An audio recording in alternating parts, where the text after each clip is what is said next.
Muy buenas tardes a todos. Bienvenidos a esta 88ª entrega de Lágrimas en la lluvia, el programa que aspira a marcar la diferencia en complicidad con un público diferente. Este martes, como ocurre desde 1845, cada primer martes, después del primer lunes del mes de noviembre de los años bisiestos, se celebran en Estados Unidos elecciones presidenciales. Aprovechando esta ocasión y atendiendo las peticiones de muchos de nuestros espectadores, dedicamos nuestro programa a la democracia americana. Sin lugar a dudas, uno de los regímenes políticos más duraderos y estables de todos los tiempos y también uno de los más imitados en nuestra época de forma más o menos voluntaria o forzosa por las naciones más diversas del orbe. De la singularidad de la democracia americana ya rindió cuenta en fecha temprana el pensador francés Alexis de Tocqueville en su celebérrimo tratado La democracia en América, donde presenta esta forma de organización política como una de las creaciones más benéficas del género humano y en la que, sin embargo, no se recata de señalar con visión profética los peligros germinales que en su misma naturaleza se hallan inscritos. Para Tocqueville, la democracia americana es la mejor solución a las desigualdades sociales que habían engendrado las monarquías absolutistas y el mejor modo de conjurar el peligro revolucionario que por los años en los que escribió su magna obra azotaba a Europa. La democracia americana postulaba en efecto una sociedad igualitaria en la que todos, al contemplar la ley como su propia obra, se sometían a ella sin dificultad. Pero también postulaba una idea de la perfectibilidad indefinida del hombre, muy propia del puritanismo de raíz calvinista, que acabaría cristalizando en un amasijo de doctrinas pseudomesiánicas que ven en los Estados Unidos de América un nuevo pueblo elegido, cuya misión en el mundo no es otra sino propagar la democracia, convertida en una suerte de religión por todo el orbe. Y con su modelo político, un modelo social, económico, cultural y religioso que a la postre se ha convertido en una forma soterrada o explícita de imperialismo, sobre todo tras la Segunda Guerra Mundial. Deslindar las grandezas y miserias de la democracia americana no es tarea sencilla, pues el conocimiento verdadero de la misma desborda ampliamente los ámbitos de la ciencia política y el derecho constitucional y exige un encuadramiento histórico, sociológico, filosófico y aun teológico, como el que hizo el Papa León XIII en su carta apostólica Testem Benevolentiae, en la que condenaba las doctrinas naturalistas, el activismo y la concepción errónea de la libertad que subyacía en el llamado americanismo, concepción que ha amparado y universalizado las plagas sociales más diversas, empezando por el aborto. El propio Tocqueville no vaciló en denunciar el peligro del individualismo que subyacía en la democracia americana, consecuencia de la igualdad y el bienestar material que podría conducir a una nueva forma de despotismo que, afirmaba el tratadista francés, ve en el aislamiento de los hombres el instrumento más seguro de su propia duración y, por lo general, pone todos sus cuidados en aislarlos. De las grandezas y miserias de la democracia americana hablaremos hoy en compañía de Inocencio Arias, Carlos Flores Juberías, José Luis González Quirós y Miguel Ayuso.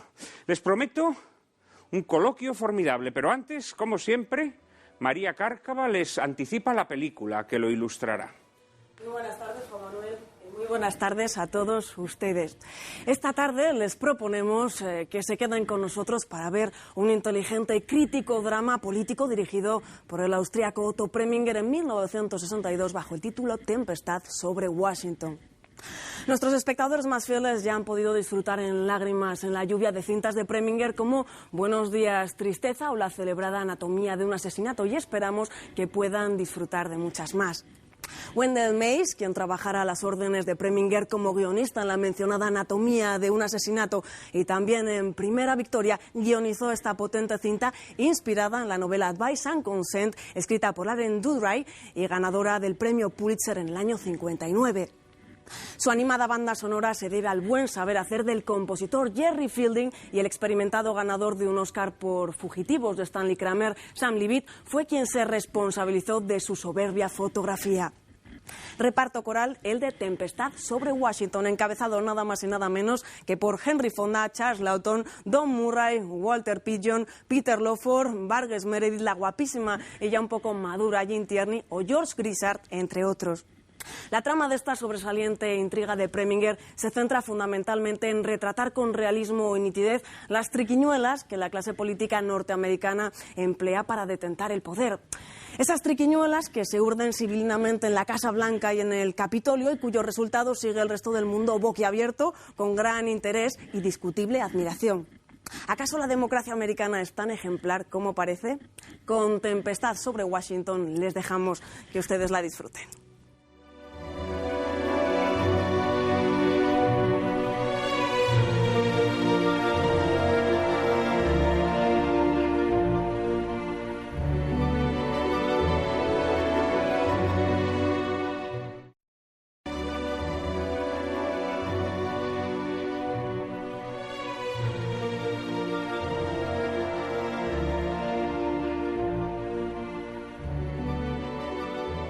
Muy buenas tardes otra vez. Leffingwell, el candidato a la Secretaría de Estado encarnado por Henry Fonda en Tempestad sobre Washington, pensaba que existen principios obsoletos que deben mudar según la época, tal vez porque carecía de principios.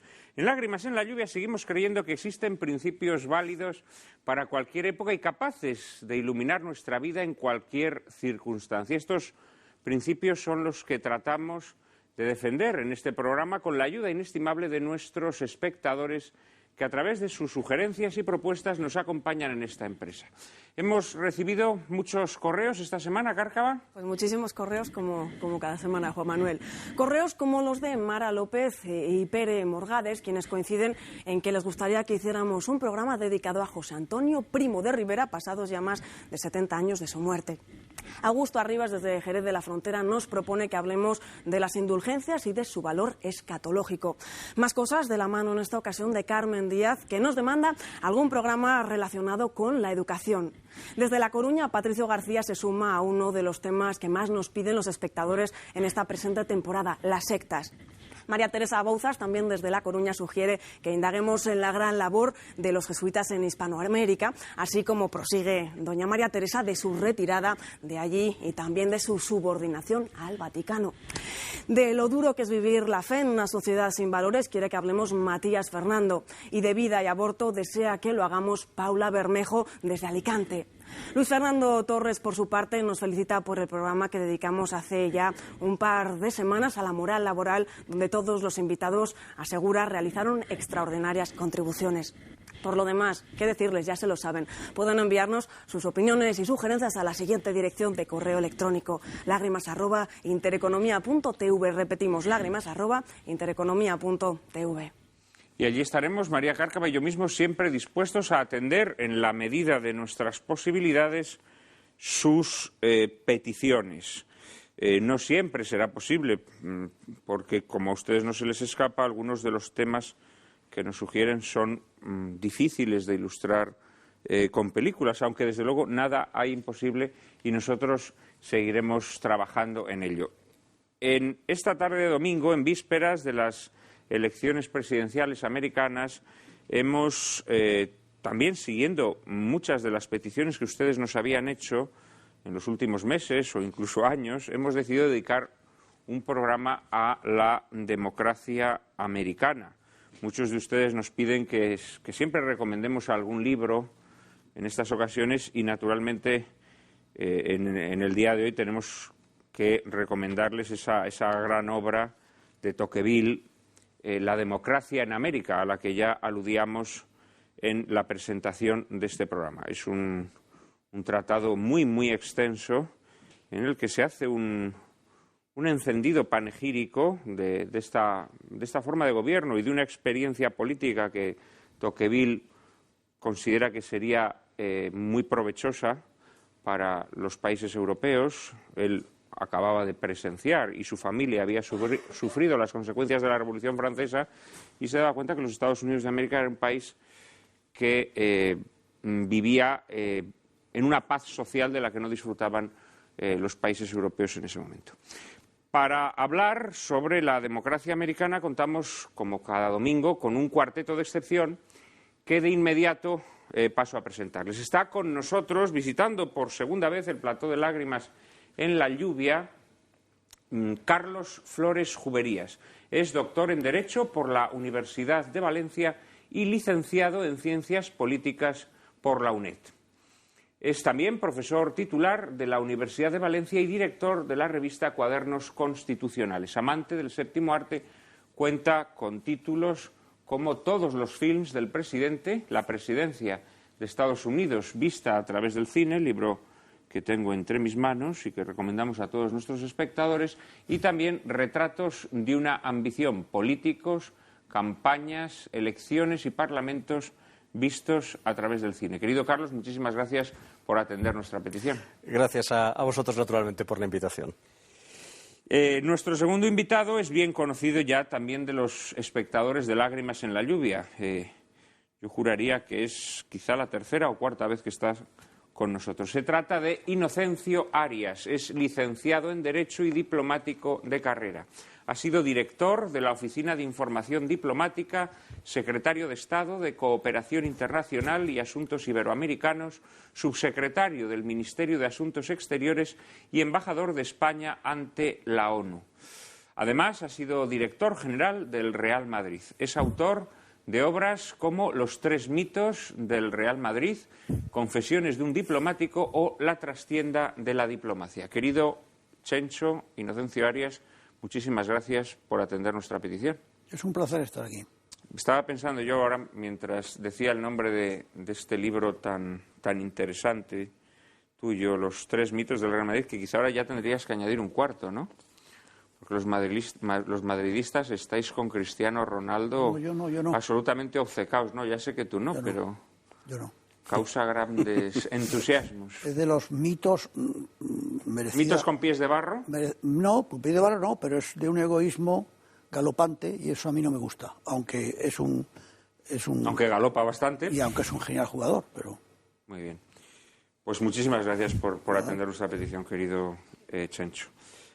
Nuestro siguiente invitado lo conocen ustedes sobradamente, todavía duran los ecos de sus atinadas intervenciones la semana pasada en el programa que dedicamos a la usura. Se trata de Miguel Ayuso, es miembro del Cuerpo Jurídico Militar, catedrático de la Facultad de Derecho de la Universidad Pontificia Comillas de Madrid y doctor honoris causa de la Universidad de Udine.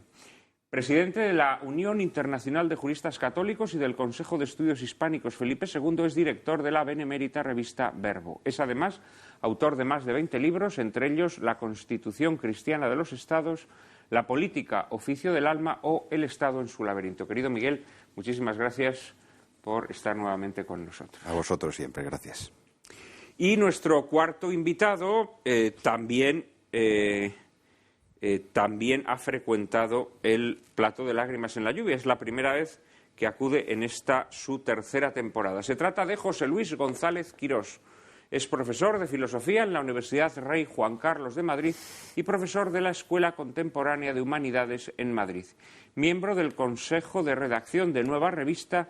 Entre sus obras merecen destacarse Una apología del patriotismo, Repensar la cultura o El porvenir de la razón en la era digital. Querido José Luis, gracias por volver a Lágrimas en la Lluvia. Es un placer y un honor. Y yo creo que debemos dedicar un breve comentario a esta, a mí me parece que extraordinaria película de Otto Preminger, ¿no? Tan ambigua en algunos aspectos, tan penetrante en casi todos ellos. Una película que no deja indiferente y que realmente logra fascinar al espectador con todos esos meandros, a veces ocultos, de la política americana. Carlos Flores, tú que eres un gran conocedor de la política americana y del cine también, seguramente que esta película te ha suscitado muchas reflexiones. Vamos a intentar compendiarlas. Esta es una película que, como dicen los pedantes, se presta a múltiples lecturas. En su momento fue muy polémica por al menos dos motivos que ahora, con el paso del tiempo, nos resultan enormemente distantes. Por una parte, fue muy criticada porque daba una imagen de los entresijos de la política americana pues poco favorecedora de la imagen de los Estados Unidos en el extranjero. De hecho, hubo senadores que presentaron una proposición para impedir que la película fuese distribuida en el extranjero, porque en los años de la Guerra Fría dejaba en muy mal lugar la transparencia de la democracia americana.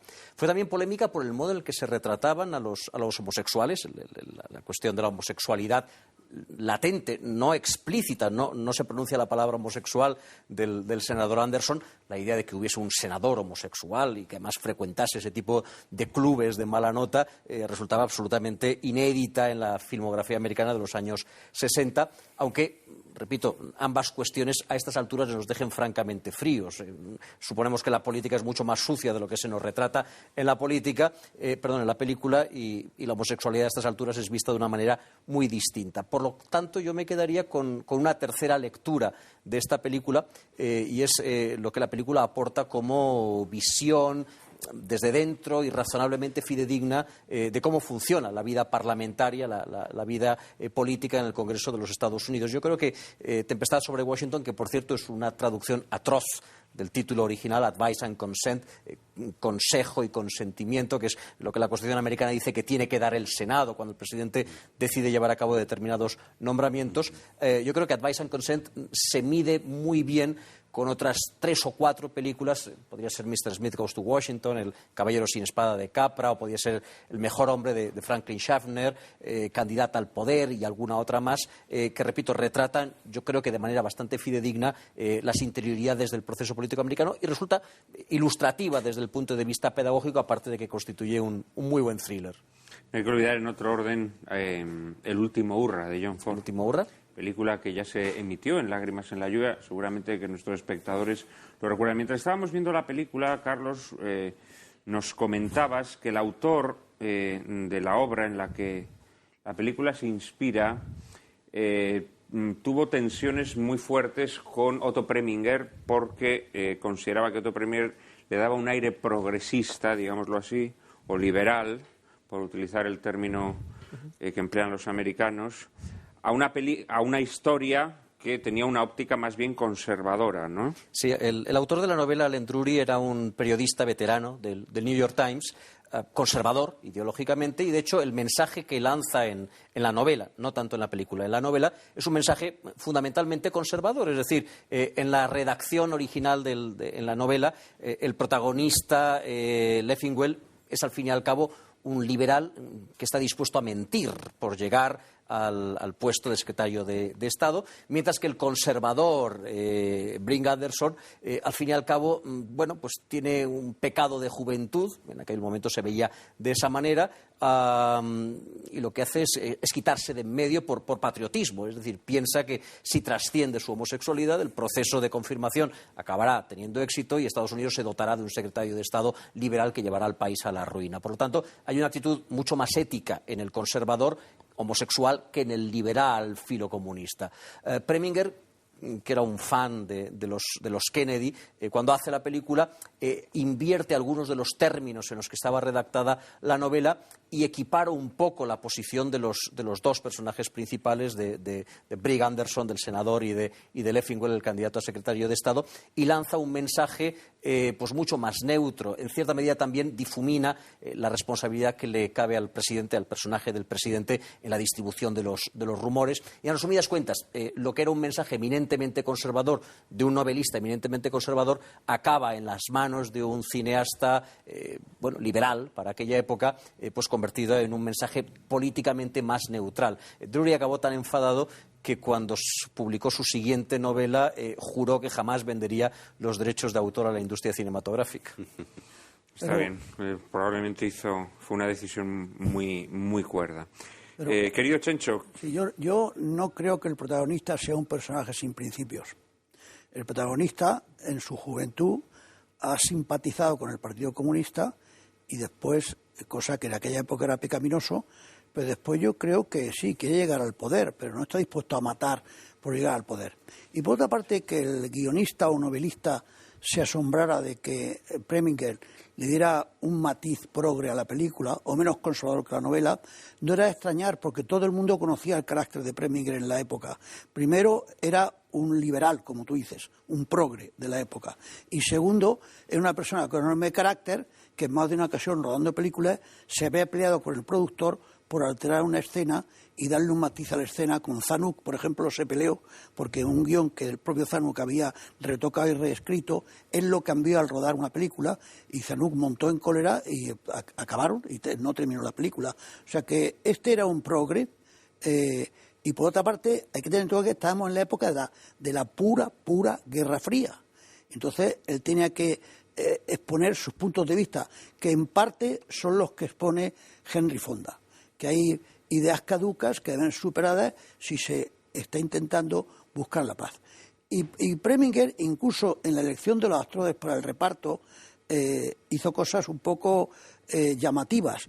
Por ejemplo, el que hace de testigo, Burgess Meredith, que hace el testigo un poco... Hellman, el que fue comunista también, o fue captado por la célula comunista. Bueno, pero ese tipo en la realidad era uno de los 7 u 8 o 9 condenados por Hollywood por filocomunista en la realidad. Y sin embargo, Preminger lo rescató para un par de películas. Habría sido, como luego haría con el... Burgess Meredith, ¿quieres ver? Burgess Meredith ¿Sí? era un tipo sospechoso y el Comité de Actividades Antiamericanas lo rayó, lo quitó de en medio y estuvo creo que 7 u 8 años, no me acuerdo, ni interesa, sin poder hacer cine. Cosa que también pasó con Dalton Trumbo y Preminger lo recuperó para hacer el guión de Éxodo. Es decir, que él en su trayectoria, Preminger era un tío conocido como liberal y hombre muy terco y que no daba su brazo a torcer. José Luis, ¿algún aspecto que te interese destacar de la película? Bueno, yo, en primer lugar... Me comentabas antes viéndola, porque decía yo, el personaje que más me gusta, que más me agrada, evidentemente es el de Charles Lawton. Claro, es un actorazo impresionante, un poquito histriónico y siempre pasado de rosca, pero maravilloso. Y decía yo que a pesar de que se retrata negativamente, al menos durante un largo tramo de la película, pero tú decías que no estabas de acuerdo en eso. No, yo creo que no. Yo vamos, es que siempre estas cosas siempre se le pueden ver muchas vueltas. A mí me parece que toda historia se puede narrar de maneras distintas. Y evidentemente hay una narración distinta en la película de la historia de la novela, ¿no? Pero bueno, eso ni siquiera creo que se pueda atribuir a la diferencia del cine y a la novela. Es simplemente que las personas interpretamos los sucesos de la vida con ángulos ligeramente distintos, ¿no? Entonces yo creo que el personaje del senador conservador es un personaje... Bueno, pues que es un personaje muy bien tratado, vamos. Yo creo que está representado en la flor de su virtud, vamos. Es una manera, lo cual no quiere decir que Preminger sintiera por él una especial simpatía, pero yo creo que eso es un mérito. Cuando un cineasta es un mérito de persona no sectaria, ¿no? Cuando una persona no comparte los ideales o el carácter de otra, pero sin embargo la puede presentar bajo el ángulo más favorable, creo que eso es muy meritorio. Y me parece que eso es lo que pasa en esa película, ¿no? Quizá él se sintiese más cercano al personaje de Henry Fonda, ¿no? Es posible, seguramente será así. Tú lo acabas de explicar y seguramente será así. Pero yo creo, por ejemplo, que tiene más brillo el personaje. No porque sea mejor actor, porque yo creo que es mejor actor Henry Fonda que Charles Lawton. Yo creo que el cine... Yo estoy con Hitchcock. Yo creo que el cine es Henry Fonda. A Hitchcock le preguntaron una vez qué es el cine, y me parece recordar, le dijo, cojan a Henry Fonda, mírenle desde atrás y que se ponga a andar. Eso es el cine. O sea, yo creo que Fonda es un personaje, es un actor descomunal, ¿no?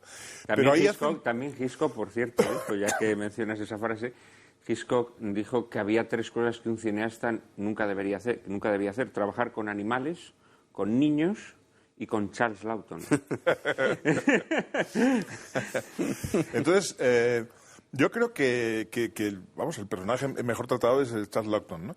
El otro, el Leffingwell, pues efectivamente representa un personaje, yo creo que es quizá el que define el tono de la película, ¿no? A mí me parece que hay una escena al principio de la película que es una conversación que él mantiene con su hijo, en la que el niño le reprocha que diga una mentira, y entonces hay una conversación acerca del papel de la mentira y un poco tal, que yo creo que define un poco el tono moral con el que Preminger quiere contar la historia, ¿no? Es decir, que la política es inevitablemente un proceso de poder, y quien dice poder dice necesariamente manipulación, en el que los fines imponen ciertas... ¿Pero tú crees que el espectador medio simpatiza más con el personaje de Charles Lawton que con el personaje de Henry Fonda? Yo creo que no. No, yo es que el espectador medio no sé muy bien quién es. A mí me cae, fíjate que yo estaría más cerca de la posición de Lethingwell que de la de Lockton, si me trasladara allí, pero sin embargo me parece que es un personaje más atractivo, Lockton, que el que me parece que es más atractivo. Es un tipo vitalmente lleno de fuerza. Lo que pasa es que Preminger intenta poner al mismo nivel al personaje de Lethingwell con el personaje de Anderson. Los dos son políticos y los dos tienen algo que quieren esconder. Cuando en la novela Drury los colocaba en un plano muy distinto. El argumento de Drury no es lo mismo tener un secreto que decir una mentira. Particularmente, no es lo mismo tener un secreto en tu vida privada que decir una mentira para alcanzar depende cuál sea el secreto y cuál sea la mentira. Una finalidad política. No, hay una diferencia entre un secreto y una mentira. Desde luego, pero yo me inclinaría a la hora de decidir qué es peor, que me hablasen del secreto y de la mentira, porque puede haber mentiras realmente de muy poca importancia y secretos realmente muy graves, ¿no? O sea, ojo, ¿no? Pero bueno, lo que quiero decir es que a mí no me parece por otra parte, considerar, por ejemplo, a la altura de hoy a Preminger como un liberal, pues hombre, ha hecho Éxodo, por ejemplo. No creo que muchos liberales americanos de hoy estén en condiciones de hacer un canto a la causa sionista como la que hizo Preminger, por ejemplo, ¿no? O sea que no, yo creo que los tiempos cambian. En su época lo era. En su época lo era, sin duda. Claramente lo era. Pero lo era, bueno, y de hecho fue un cineasta que tuvo problemas con algunas de sus películas, precisamente de esta época. Aquí emitimos Anatomía de un asesinato, que es una película en la que se tocan unos temas bastante escabrosos que tienen que ver pues con la sexualidad también, ¿no? Con los cuales él retó a la censura americana. Y se la censuraron.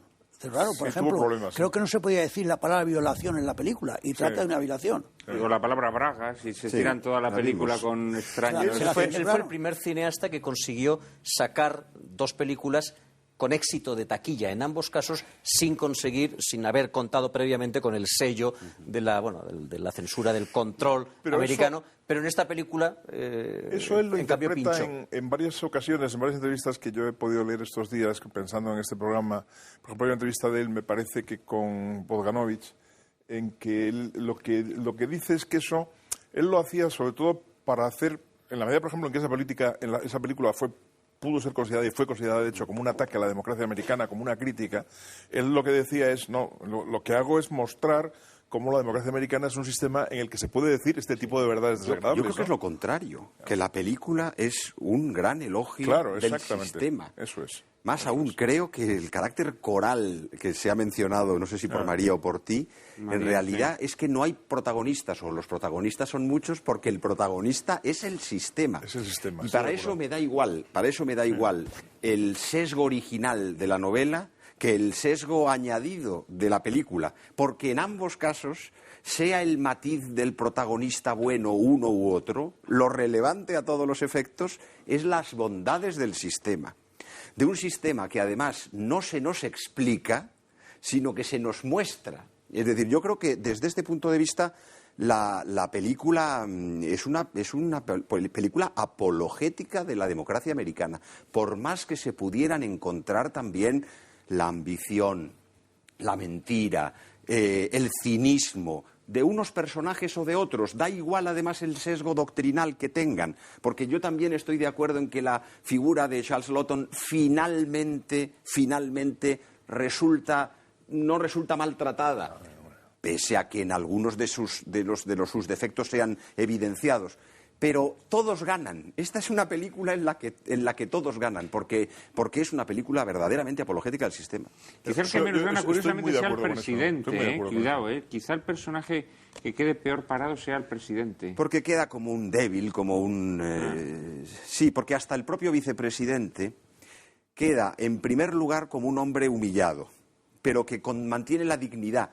Y mantiene tanto la dignidad que la mantiene hasta el final, en el que da una salida a un conflicto o a un problema constitucional, político, de ambos aspectos, de una manera muy sutil y muy elegante. Pero esta película, incluso la enfermedad del presidente es, por abonar lo que dice Miguel, es otra manera de hacer la alabanza del sistema. Es decir, un sistema que, a pesar de que está el presidente en un momento en que tiene una enorme debilidad, tanto que luego se muere, pues las cosas funcionan perfectamente bien, ¿no? Y luego hace ver cosas pues muy simpáticas. Por ejemplo, el papel del vicepresidente, que lo único que tiene que hacer es esperar a que se muera el presidente. Ese es el papel fundamental que tienen los vicepresidentes en la Constitución. Ahora un poco. Pero está muy bien... Perdona.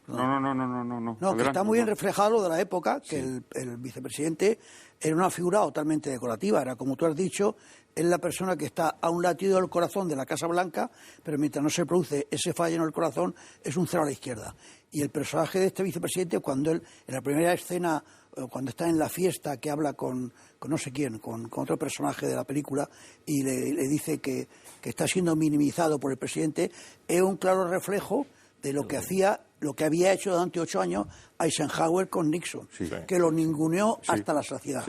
Y luego lo que pasó con Humphrey, que la gente preguntaba ya, ¿dónde está Humphrey? ¿Existe Humphrey? Porque había sido ninguneado por su presidente. Pero Nixon fue un tipo que fue claramente humillado por Eisenhower en los 8 años. Yo lo único que veo de diferencia de lo que refleja la película, que es los años 50 en realidad, aunque sea de principios de los 60, es el ambiente de los 50. Sí, finales de los 50. Más que el de los 60, finales de los 50, es que el papel de los medios de comunicación y de la prensa es todavía incipiente. Están presentes, se ven los flashes, están allí los micrófonos, incluso el presidente sigue la votación final por televisión. Pero todavía no estamos en la telepolítica. No han interferido. Todavía no estamos en la telepolítica. Carlos, ¿querías decir algo? No, decía que la película es apologética del sistema político americano solamente después de que haya pasado un cierto tiempo y hayamos amortizado en buena medida la crítica que la película plantea respecto al sistema político americano. Pasa un poco mutantis mutandis como con Caballeros sin espada. En su momento, cuando fue estrenada, fue recibida con alarma, hablaba de políticos corruptos que buscaban su interés personal, de la maquinaria del partido, etcétera, etcétera. Fue vista como un ataque a la democracia americana. Bueno, 70 años después es una de las películas icónicas de la democracia americana. Es uno de los mejores ejemplos de la democracia americana funcionando. ¿Por qué? ¿Por qué sucede esto con estas dos películas? Pues porque el paso del tiempo ha hecho que los defectos que en aquel momento se marcaban y que resultaban tan graves y tan preocupantes, pues los hayamos relativizado. Pues en el año 62 el que un senador fuese homosexual era motivo de escándalo. En estos momentos ya no lo es. En el año 62, cuando se filma la película, es una anécdota divertida, Preminger le ofreció un papel, nada más y nada menos que Martin Luther King, para interpretar el papel de uno de los senadores. En el año 62 no había ningún senador negro en la Cámara Alta americana. Se montó la de Dios es Cristo, protestaron los senadores de Georgia diciendo, ¿cómo es posible? Le ofrecían el papel de senador por Georgia. Es imposible que un negro nos represente a nosotros, es una ofensa al Estado de Georgia. Luther King declinó el ofrecimiento y la historia ha quedado simplemente como una anécdota. Pero quiero decir que cosas que en aquel momento provocaban escándalo, medio siglo más tarde las damos por asumidas. Tenemos que dejarlo aquí, querido Chencho. Luego seguramente habrá más ocasiones para hacer algún comentario más. En apenas un minuto estaremos nuevamente con todos ustedes.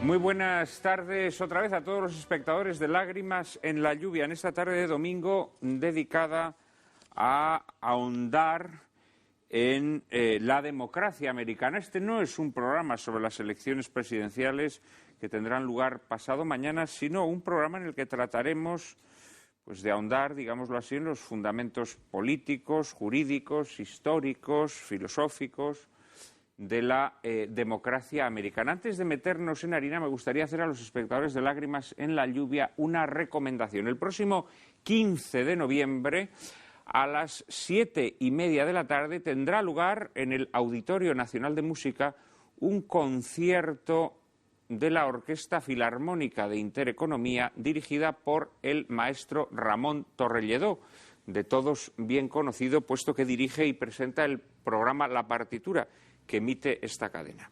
El próximo 15 de noviembre, los seguidores de Ramón Torrelledó, los melómanos, los amantes de la cultura tendrán ocasión de asistir a este concierto que tendrá lugar, repito, en el Auditorio Nacional de Música, en la calle Príncipe de Vergara 146 de Madrid. Aquellos que estén interesados pueden adquirir las entradas en la página de internet entradasinaem.com o en el teléfono 902 22 49 49. Nosotros hoy vamos a tocar otra partitura que es la de la democracia americana. María Cárcava nos introduce en el asunto. Para comprender la naturaleza de la democracia americana es imprescindible referirse al pensamiento puritano que tanto contribuyó a su configuración, muy influido por tesis calvinistas.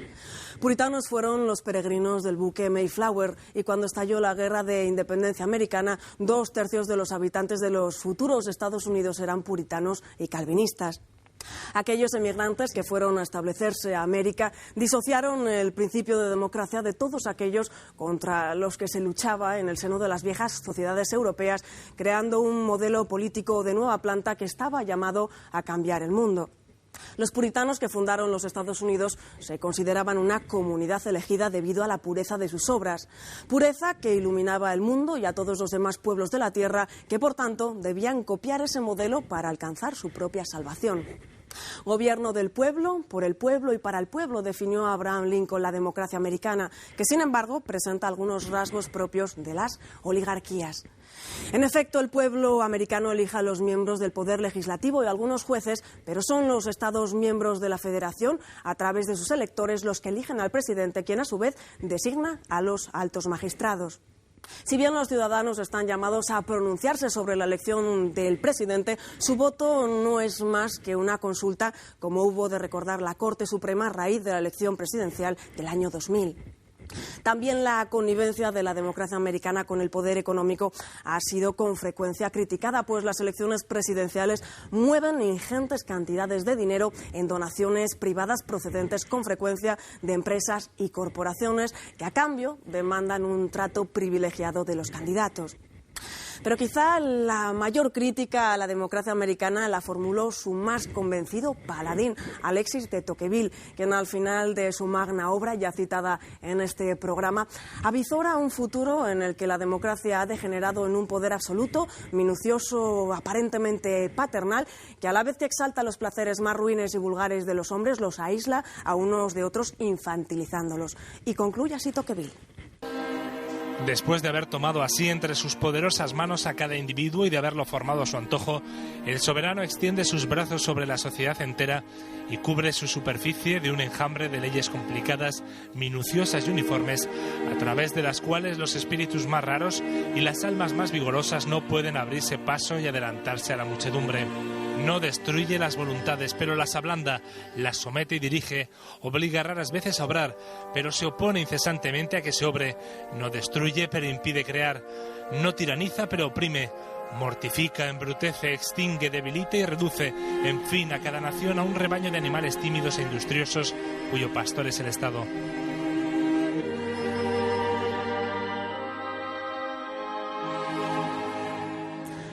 ¿Creen nuestros invitados que ese futuro que avizorase Tocqueville ya ha llegado? ¿Cuáles son, a su juicio, las grandezas y miserias de la democracia norteamericana?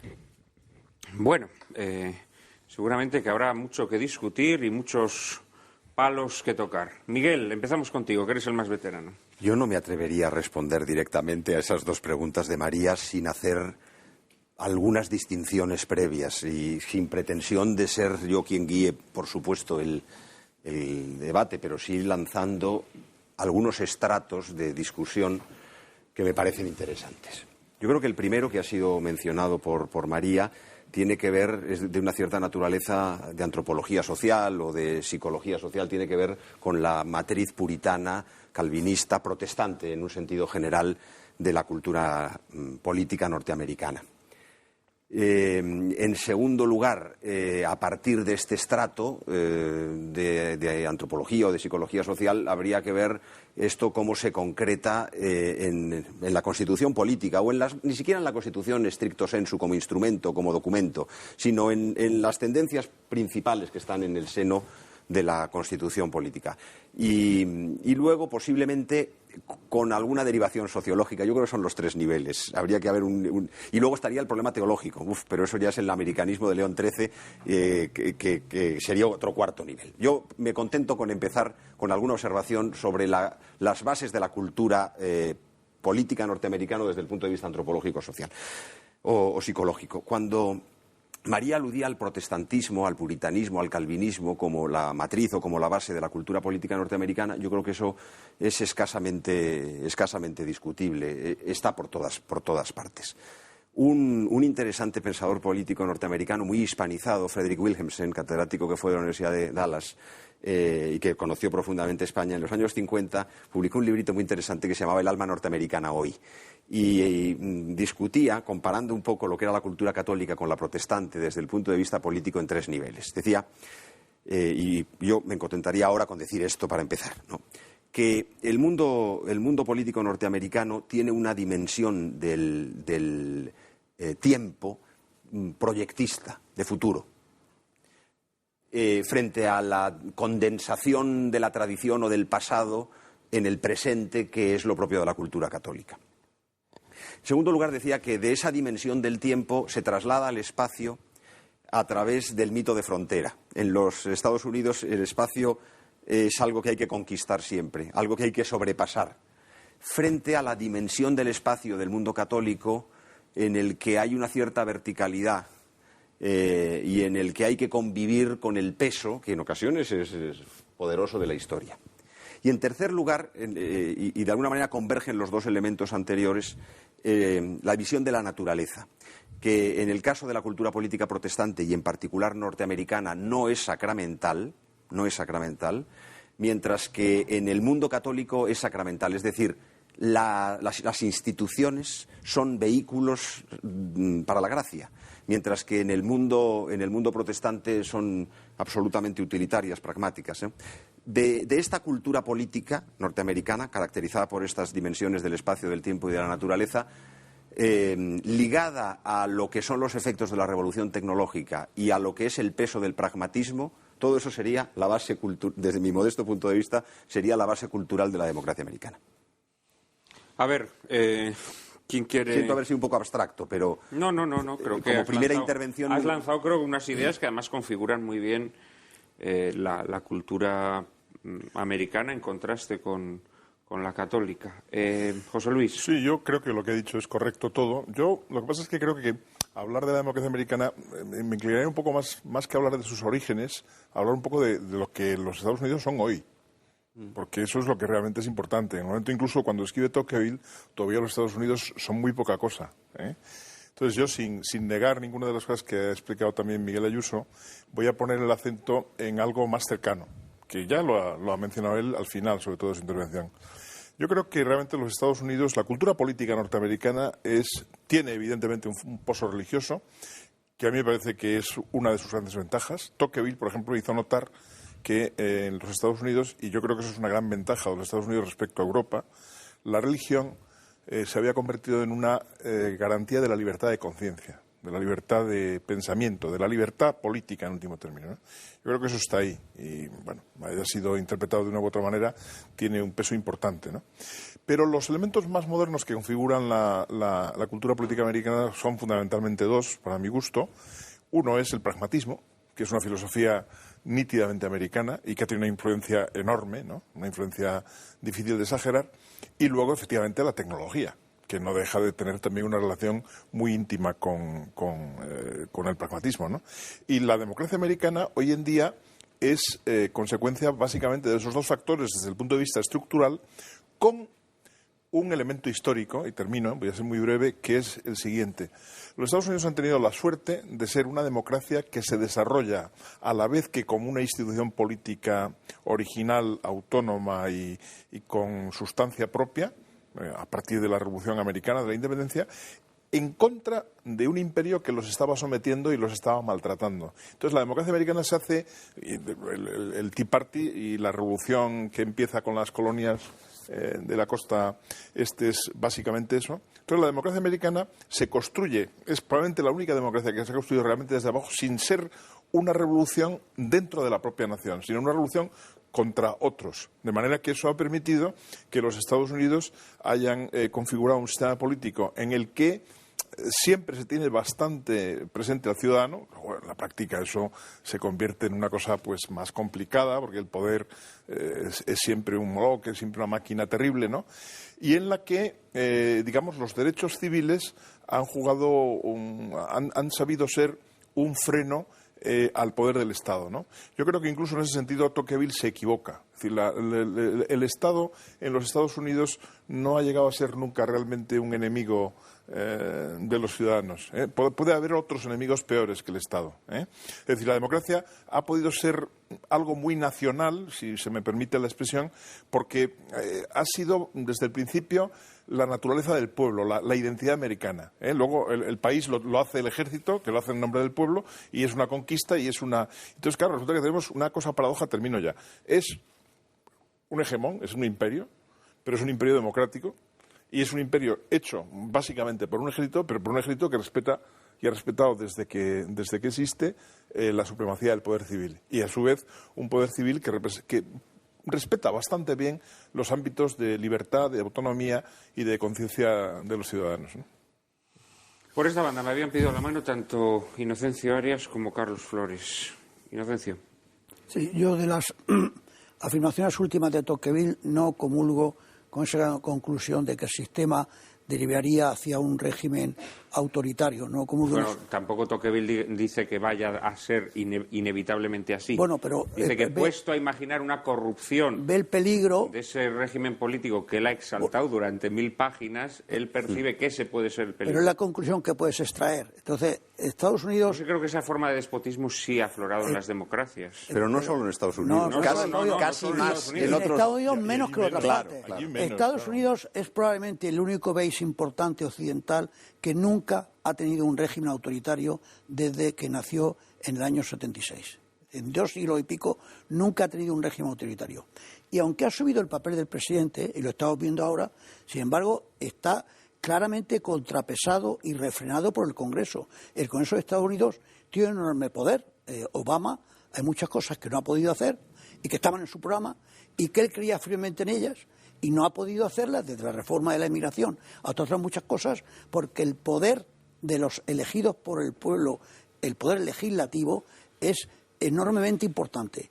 Y el Senado americano y el Congreso americano, en 2 ocasiones, en el siglo XX y en el siglo XXI, han estado a punto de inhabilitar al presidente, cuando han pensado que el presidente estaba cometiendo actos que no estaban de acuerdo con el empleo que desempeñaba. Y por último, el Supremo de los Estados Unidos también tiene una enorme importancia, el Tribunal Supremo. Es enormemente respetado, y también es un contrapeso al legislativo y al ejecutivo. Y con frecuencia, cuando hay un Tribunal Supremo que se piensa que porque ha sido en buena medida nombrado por un presidente de derechas, entonces en las decisiones empieza a ser respondón y no toma decisiones, no da sentencias ni dictámenes favorables a esa ideología, y viceversa. Por lo tanto, yo creo que esa previsión remota de Tocqueville, yo no creo en ella.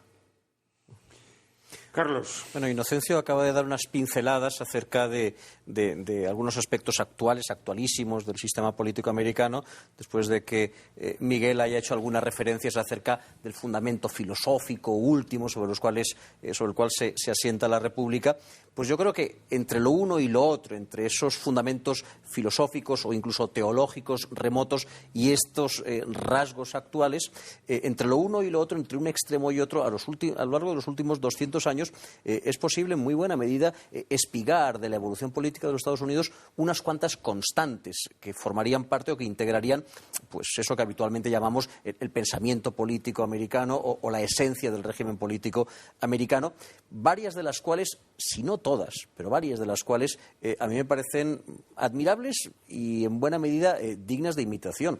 Por una parte, de manera muy evidente, el principio de que el poder está limitado por naturaleza, debe de estar limitado por naturaleza, de que el poder no es una cosa que tenga derechos que pueda ejercer por encima de los ciudadanos, sino que está al servicio de la ciudadanía y, por lo tanto, debe de llegar hasta el punto en el que los ciudadanos desean que llegue pero no un milímetro más, que el poder está ordenado al bienestar de los ciudadanos y no ordena a los ciudadanos a su propio interés.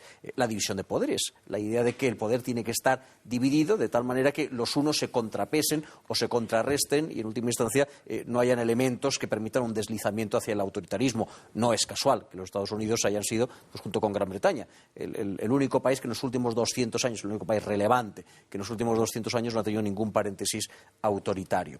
La primacía de los derechos individuales. El poder está al servicio de esos derechos.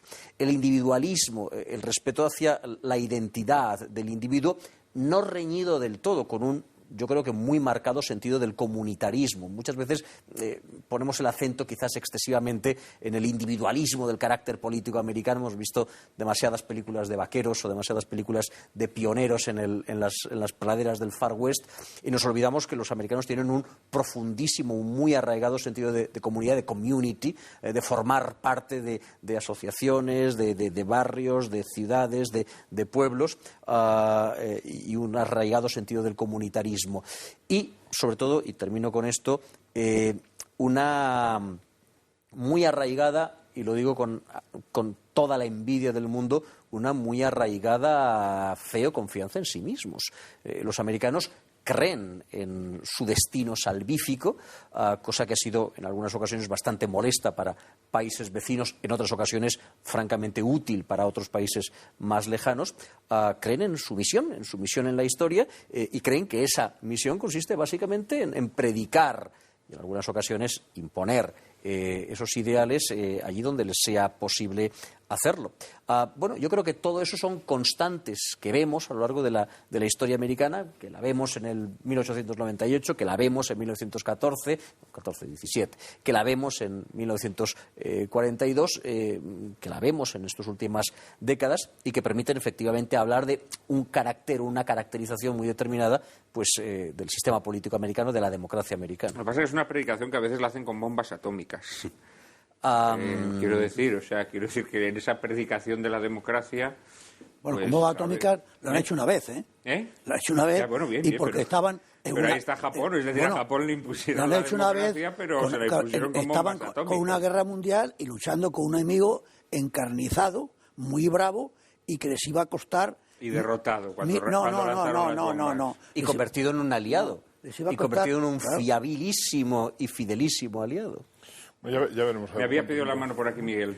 Bueno, yo casi me alegro mucho de haberme remontado al diluvio universal porque no, pero está bien. Mis doctos colegas han ido más a la tierra y a mí me permite hacer ahora ya un segundo turno de comentario más cercano a la realidad. Yo me permitiría hacer una observación crítica a lo que acaba de decir, empezando por el final, por lo que ha dicho Carlos Flores, respecto del supuesto comunitarismo norteamericano.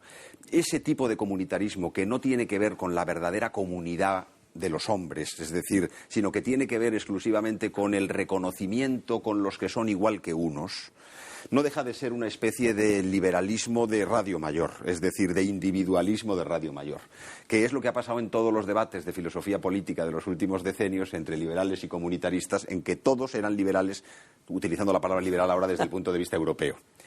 Y en cambio estoy de acuerdo con el embajador. Yo creo que la frase de Tocqueville, que en realidad es una especie de exordio final que no es que derive necesariamente de todo lo que ha dicho, aunque consiste en tomar algunos elementos aislados de lo que ha ido observando, porque el libro lo has llamado tratado. Fíjate, yo diría que es casi, más que un tratado, es más bien el resultado de una gran observación. Es un documental. Es un documental casi, efectivamente, José Luis.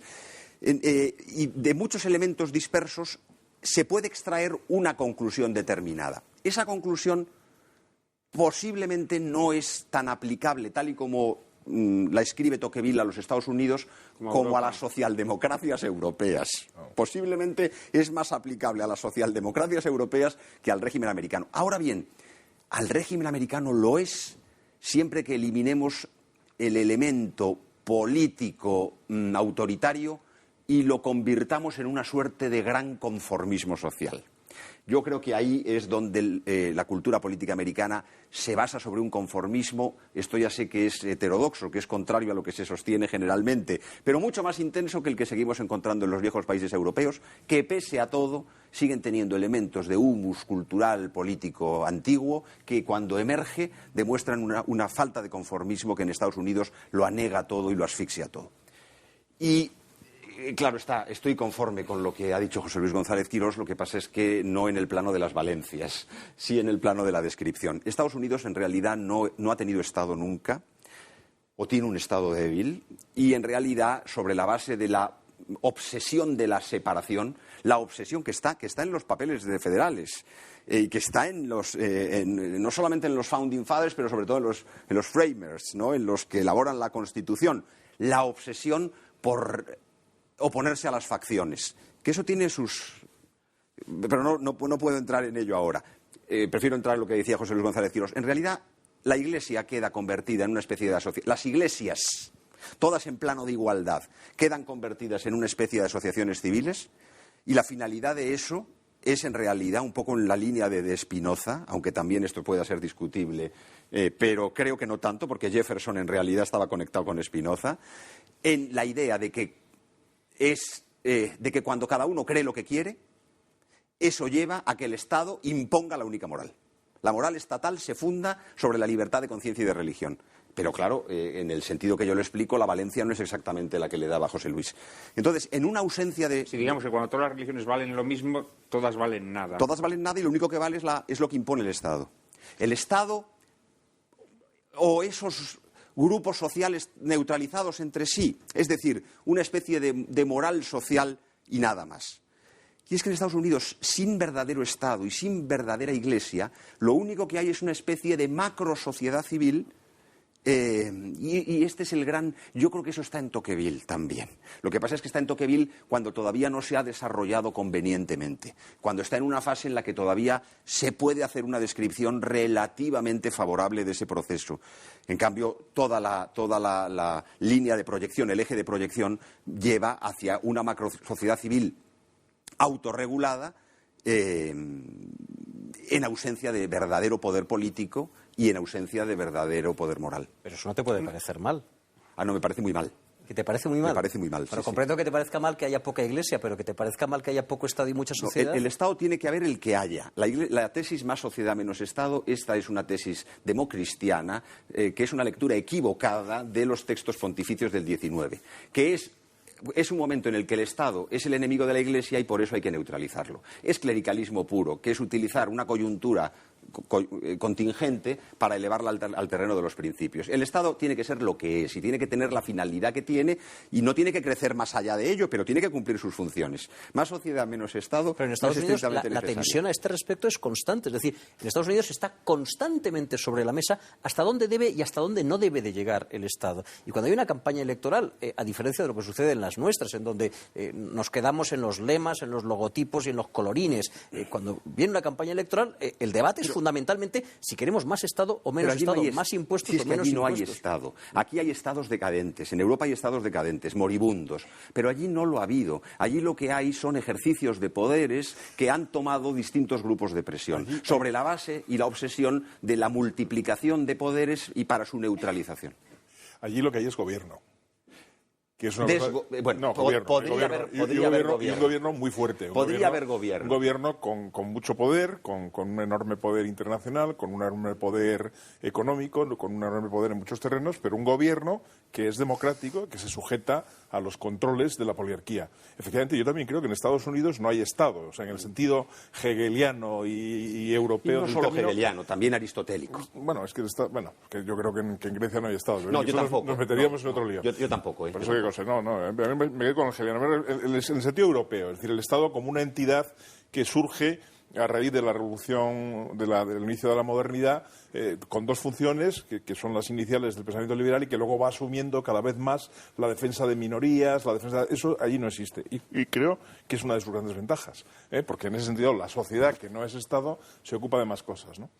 Pero bueno, yo lo que quería, como me parece que hemos sido quizá demasiado benévolos en el retrato americano, tal vez sobre todo benévolos desde el punto de vista de lo que a lo mejor le podría gustar a nuestro director. No yo, desde luego. Yo ya Sí, sabes... no, tú no, pero el resto sí. Yo quizás sí quería acentuar que el hecho de que, y eso a mí me parece que es un elemento anglosajón de la democracia americana, el hecho de que hayan tenido la sabiduría, quizá cínica, ¿no?, de saber controlar el mal, de saber colocar el mal en el exterior, que es muy típico, por cierto, del Imperio Británico, ¿no? ¿Vas a explicar cómo han colocado el mal en el exterior largamente? No, Pero será después de una pequeña pausa. En apenas un minuto estamos nuevamente con todos ustedes.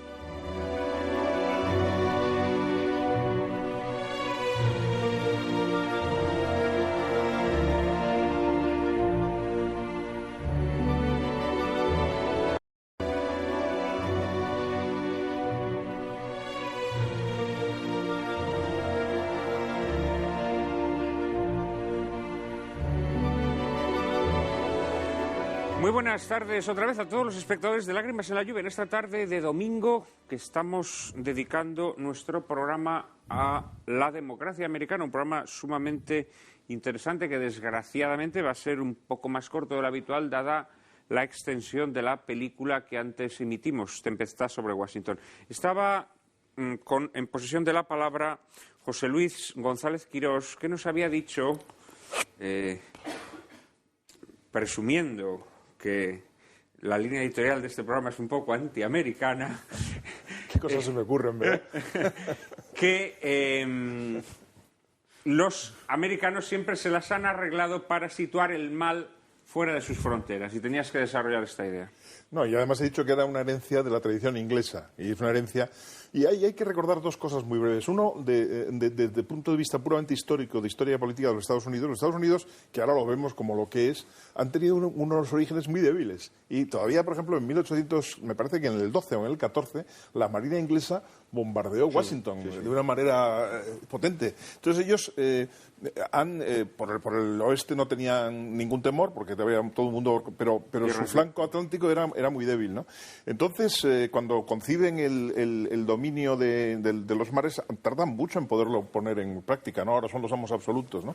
Pero es esa tradición inglesa la que les ha hecho, primero, defenderse, porque tenían miedo de las grandes potencias, que eran Inglaterra, Francia o incluso España, todavía en aquella época, en los primeros años de la independencia, y han sabido cerrarse sobre sí mismos y colocar los conflictos fuera. Y entonces ellos tienen una cosa, eso lo subraya un libro que yo he recomendado ya que en este programa alguna vez, que es un libro de George Friedman que se llama Los próximos 100 años, es un politólogo norteamericano, y él dice que los Estados Unidos no necesitan ganar las guerras, les basta con que la guerra sea lo suficiente como para desestabilizar al enemigo y que no le represente problema, ¿no? De manera que lo que muchas veces la gente lee como una derrota americana, pues también se puede leer como decir, bueno, ya han hecho lo que tenían que hacer ahí, se retiran y fuera, ¿no? Entonces sí que han tenido esa sabiduría, ¿no? Y por tanto, quizás nosotros hemos dado una imagen excesivamente ingenua de la nación que exporta la democracia, exporta tal, no, la nación que se defiende, que crea una fortaleza que hay que darse cuenta que hasta el año 2001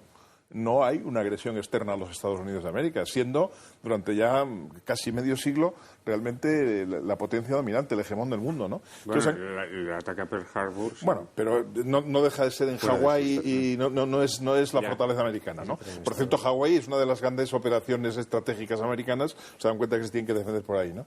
Entonces, bueno, hombre, lógicamente su política exterior, sobre todo cuando han gobernado, digamos, los más realistas, pues ha sido con frecuencia muy cínica, ¿no? Nosotros españoles la hemos padecido. Es decir, su obsesión con Cuba, por ejemplo, pues es parte de sus relaciones problemáticas con el Reino Unido, ¿no? De manera que es una cosa exagerada de presentar a los Estados Unidos como la nación que exporta la democracia. Yo creo que bastante han hecho, y en eso yo sí los admiro, con mantenerla en un cierto nivel de decencia y de racionalidad y de división de poderes dentro. Ahora, exportarla, no precisamente. Es decir, más bien lo que han hecho es administrar muy bien, muy eficazmente su poder, siguiendo la tradición de los que fueron sus primeros enemigos, que fueron los ingleses, ¿no? Bueno, pero sí han intentado con frecuencia exportar la democracia.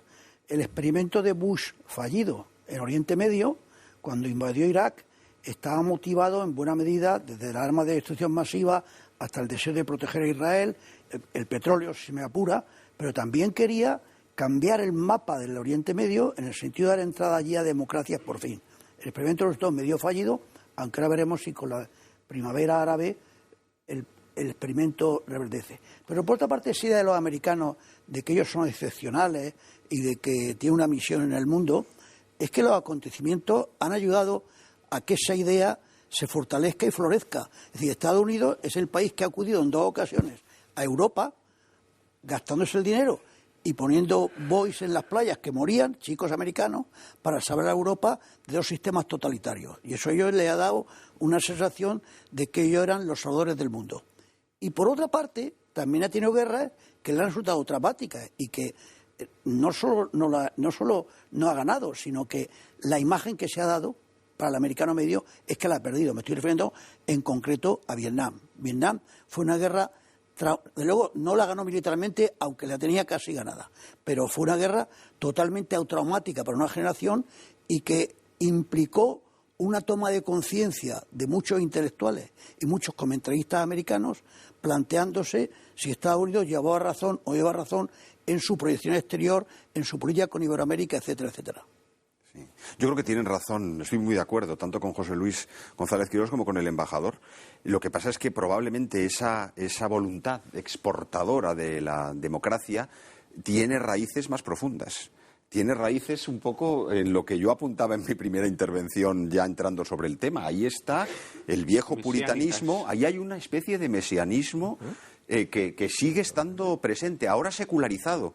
Pero el hecho de la secularización no quita la raíz, que es una raíz transformada, pero que sigue estando. En la raíz sigue estando ese elemento religioso, mesiánico, que además lleva a... Sí, el destino manifiesto. Sí, lleva además a exponerse de una manera tal, esto es muy interesante, se expone de una manera tal como que no requiriera argumentación, que no requiriera demostración, como es algo que se impone manifiestamente y que por tanto tiene que ser admitido. Y cuando llegamos a admitir esto sin necesidad de problematizarlo o de someterlo a las reglas de la crítica, es cuando realmente hemos caído en la lógica mesiánica de la democracia americana. Yo creo que es una lógica mesiánica en su origen, pero en la práctica ahora mismo es más una lógica comercial y de interés y de pragmatismo y de cálculo, porque claro, ellos exportan la democracia, pero según a dónde. Yo sobre lo de Irak no puedo ni atreverme a discutir con el embajador, pero sí quiero decir que evidentemente, que yo sepa, todavía no han intentado llevar la democracia a China, y no vendría mal. Es decir, que siempre... Porque ahí ven que no, claro, no puede, es decir, la relación de fuerzas que es llevar la democracia según qué situaciones. 1.350 millones de habitantes y poseedores de la bomba atómica y de un continente. Pues por eso digo, pero que más que religioso y más que mesiánico, ahora ya está atemperado por el interés comercial, que a mí me parece muy bien. La religión del pragmatismo. Sí, exacto. Sí, claro, estamos de acuerdo. La religión del pragmatismo. Yo no estoy muy seguro de que el mesianismo de la política exterior americana acabe siendo, desde el punto de vista del pragmatismo, rentable. No estoy muy seguro de que ese mesianismo sea siempre un buen negocio. Es decir, si echamos un vistazo a los últimos experimentos, los sucesivos experimentos de la política exterior americana durante el siglo XX, descubriremos, en primer lugar, que han habido experimentos fallidos que suelen ser los que tenemos más en mente, Vietnam, Irak, pero ha habido también experimentos exitosos. Corea del Sur, Japón, Alemania, Italia. Son democracias estables, razonablemente funcionales y que no habrían podido ser instauradas en su momento si no hubiese sido por el decisivo impulso, la decisiva intromisión de los Estados Unidos en esos conflictos que se peleaban muy allende de sus fronteras. Pero junto con esos ejemplos exitosos y esos otros fracasos, yo creo que hay ejemplos en los que, desde el punto de vista del pragmatismo, los Estados Unidos han hecho un pésimo negocio. Podemos decir, los Estados Unidos tienen interés en Oriente Medio.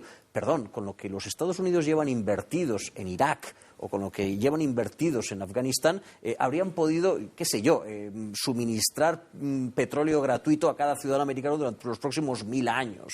Desde el punto de vista del negocio, ha sido un pésimo negocio. Desde el punto de vista del negocio, ¿qué tenían los Estados Unidos que ganar en Vietnam? ¿Qué tenían los Estados Unidos que ganar en la guerra de Corea? Yo creo que la visión mesiánica, que no entra en cálculos de interés, se ha impuesto en muchas ocasiones al cálculo pragmático, y muchas de estas intervenciones han sido a la postre extraordinariamente poco rentables para los Estados Unidos. Yo, si me permitís en esto, sin estar nada seguro de lo que digo, porque realmente habría que saber mucho más de lo que yo sé para esto. Yo lo que diría es que, primero, la síntesis no es entre un interés mesiánico y un interés comercial, sino es el interés político. Es decir, yo creo, en contra de lo que suele decir la mayor parte de la gente y lo que tú mismo acabas de decir, que la política exterior americana es admirable. Es una política de muy largo plazo y en general les ha salido todo bien. Por ejemplo, Vietnam. Bueno, depende de cuánto lo cuentes. ¿Cómo está ahora el sudeste asiático? ¿Quién manda?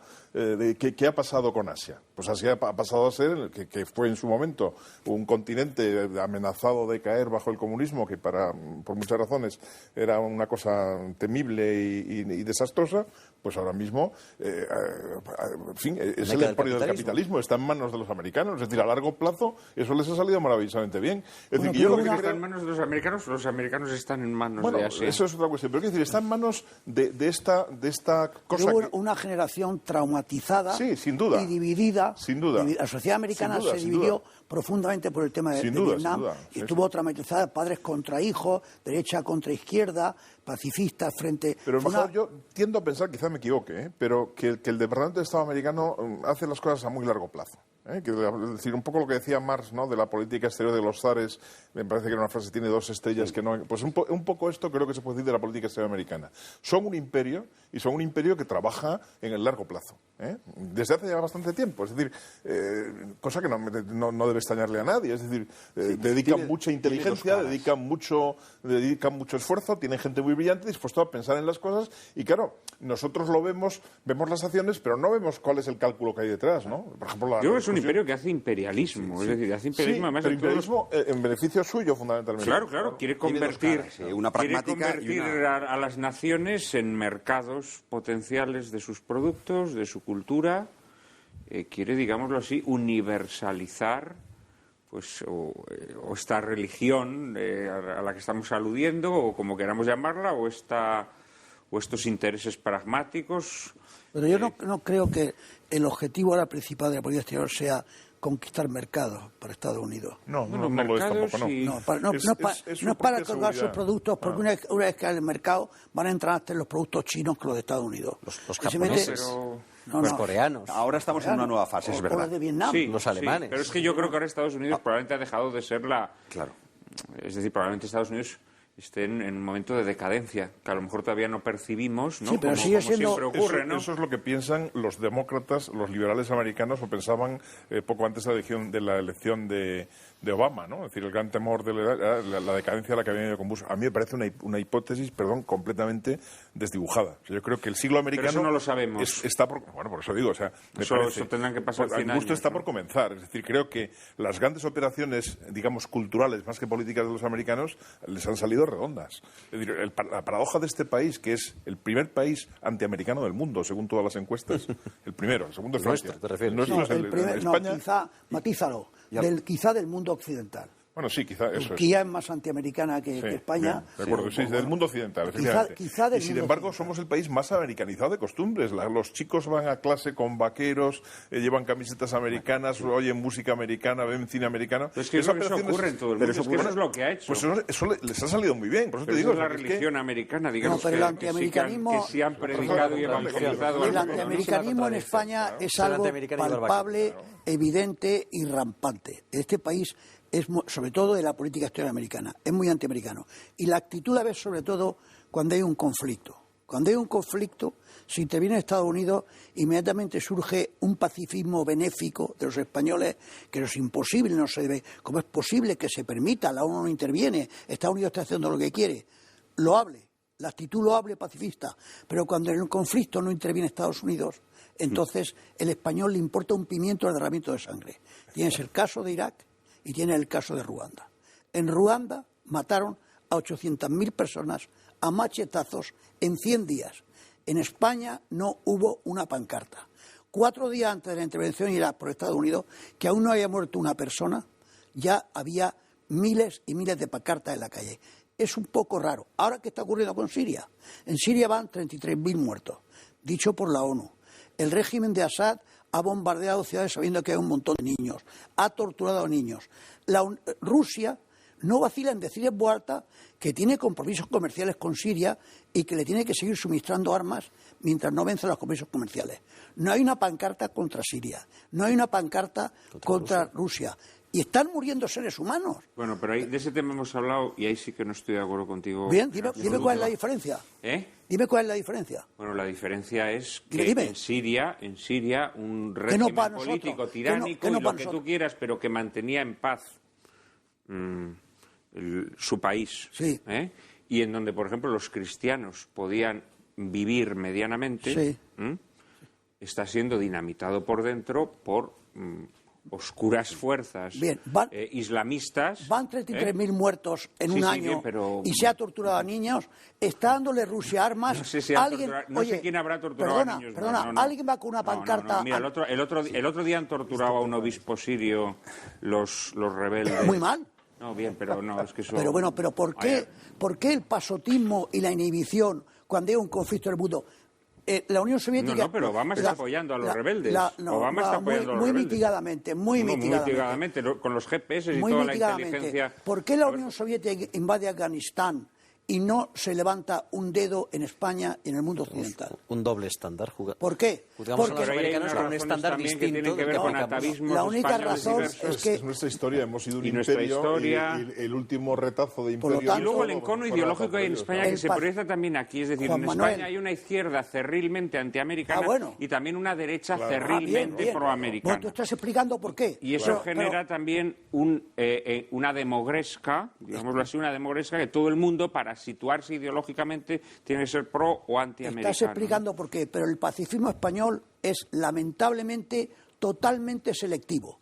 Si está envuelto Estados Unidos en la acción violenta, el pacifismo español es activo, virulento y apasionado. No, yo eso no lo discutiría. Es un disfraz del antiamericanismo, no es otra cosa. Pero yo eso no lo discutiría, pero tampoco discutiría que estas intervenciones, y no creo que sea el tema del programa, pero bueno, tuvimos un programa hace poco, hace un mes. De la primavera árabe, y se trata de intervenciones, en ocasiones pilotadas por los Estados Unidos, en otras ocasiones desde atrás, o con una intervención mayor o menor, pero con una intervención verdaderamente desafortunadas para los restos de cristiandad que quedaban en... Bueno, la primavera árabe, sobre todo en Libia, el ataque a Libia fue una obra espiritual y material de los franceses y los británicos. No dediquemos ahora el programa a esto porque tenemos poco tiempo, y es que hace apenas un mes nuestros espectadores quedaron muy satisfechos con el programa que dedicamos a la primavera árabe. Yo querría volver a un tema que has sacado tú y me parece apasionante, que es si estamos realmente ante una decadencia americana o, como yo más bien sospecho,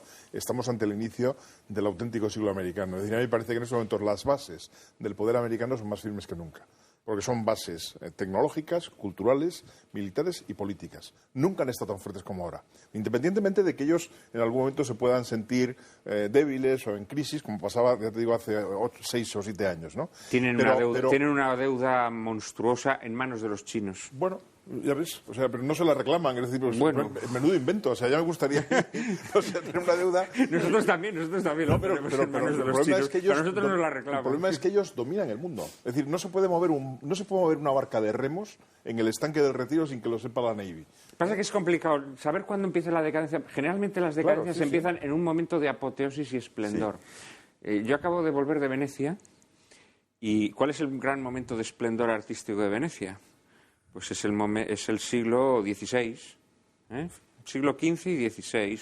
Ahí tienes a Tintoretto, a Veronés, a Tiziano, en fin, a todos los grandes maestros. No todas las grandes obras artísticas que admiramos en Venecia son de ese momento.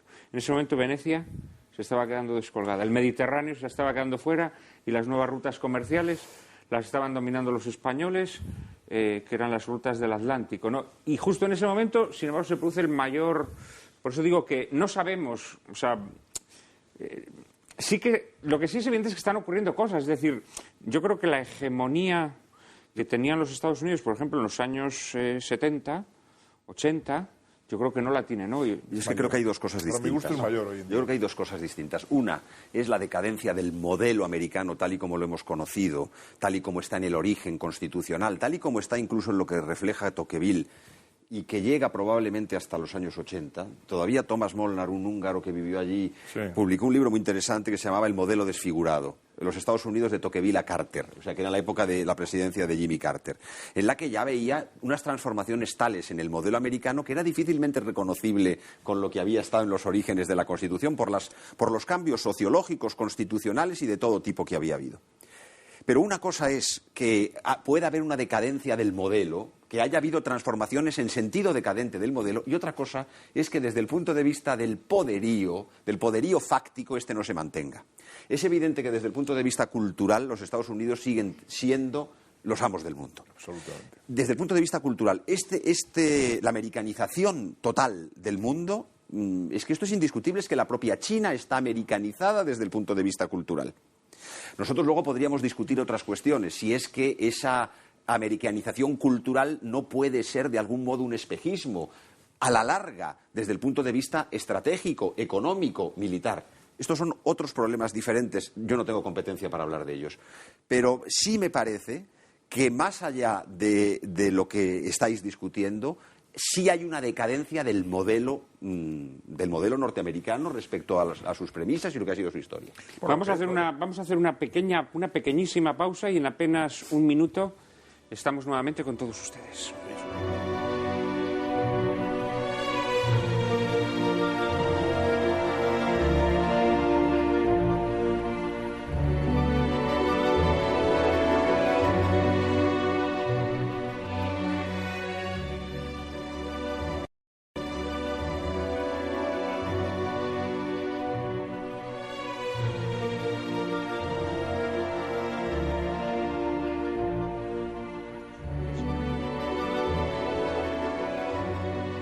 Muy buenas tardes nuevamente, queridos espectadores de Lágrimas en la Lluvia, en esta tarde de domingo que dedicamos a analizar las grandezas y miserias de la democracia americana. Carlos Flores me había pedido la palabra.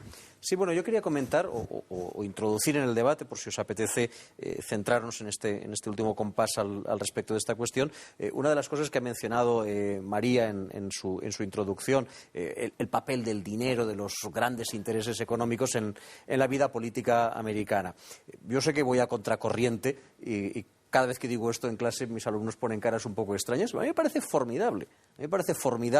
Que el dinero entre en la vida política y que el dinero tenga un protagonismo muy relevante en los procesos electorales como lo tiene en estos momentos. Me parece formidable que los candidatos hagan carreras antes de ver quién recoge más votos, a ver quién recoge más dinero, porque al fin y al cabo, y eso es una cosa que ha hecho el Tribunal Supremo de los Estados Unidos, donar dinero a un candidato, poner dinero en una campaña electoral es una manifestación de la libertad de expresión.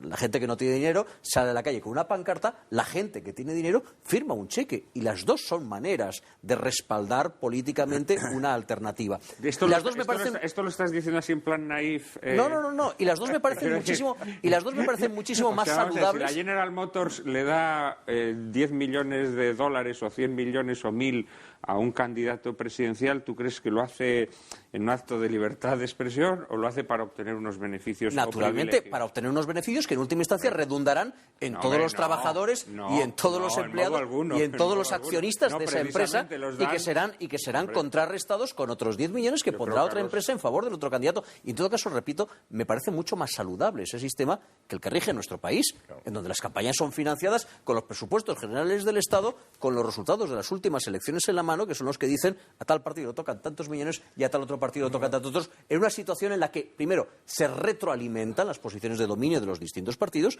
y, en segundo lugar, se permite al ciudadano de a pie evadirse del apoyo con su dinero, con su crédito, de sus candidatos preferidos. Desde luego, prefiero un sistema de financiación privada, dólar a dólar o millón a millón, que un sistema de financiación pública como el nuestro. Pero es que no es dólar a dólar, es una connivencia en donde las grandes corporaciones entregan millonadas a los candidatos para que los candidatos, si ganan las elecciones... Es la fortuna anónima y vagabunda pero Miguel, había pedido la palabra. Que los políticos en una especie de sinarquía. Bueno, pero en fin, yo quería decir que lo que ha mencionado Carlos Flores en realidad es yo estoy en desacuerdo, pero es coherente con la historia de los Estados Unidos. Digamos, la Francia hizo su poder sobre la base de que la monarquía